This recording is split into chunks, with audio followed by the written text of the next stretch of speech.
CST, une soirée qui restera gravée à jamais dans l'esprit de Kera Hamraoui tant ce qu'elle a vécu est traumatisant et a changé sa vie à jamais.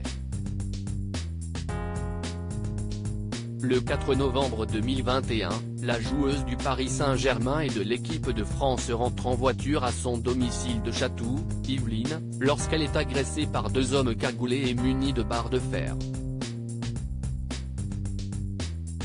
Ils me traînent au sol, m'insultent. Quand il a sorti sa barre de fer, cachée sous sa veste, j'ai cru voir un grand couteau. J'étais persuadé qu'il allait me tuer, raconte-t-elle à Paris Match aujourd'hui.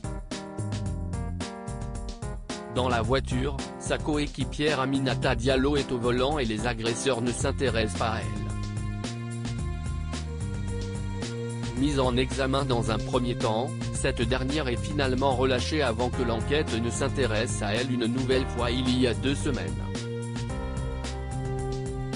Les policiers de la brigade de répression du banditisme de la police judiciaire de Versailles l'ont mise sur écoute et d'après les informations sorties dans la presse, ils ont de bonnes raisons de croire qu'elle est impliquée dans l'affaire.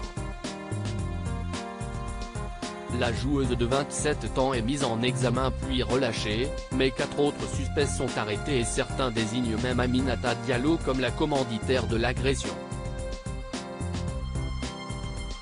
Un 5e suspect a d'ailleurs été arrêté le 27 septembre et il s'agirait d'un certain Bobo D. Considéré comme l'un des 2 agresseurs de Kera Hamraoui. Pour l'heure, il a fait usage de son droit au silence, comme le rapporte Le Parisien aujourd'hui. Je suis fatigué, je veux être honnête.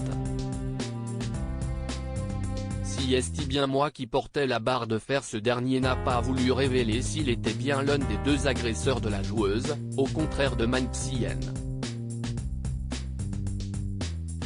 Passé aux aveux le 15 septembre dernier lors de sa garde à vue. Je suis fatigué, je veux être honnête.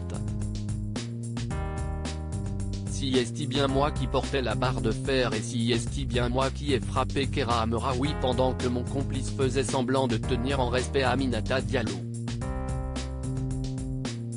J'ai donné 2 coups au niveau de la jambe, explique-t-il avant.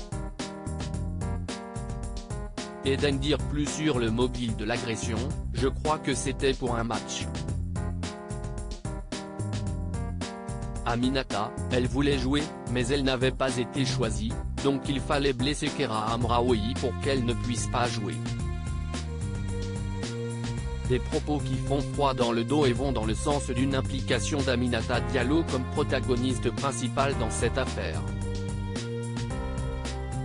Aminata Diallo reste présumée innocente des faits qui lui sont reprochés jusqu'au jugement définitif.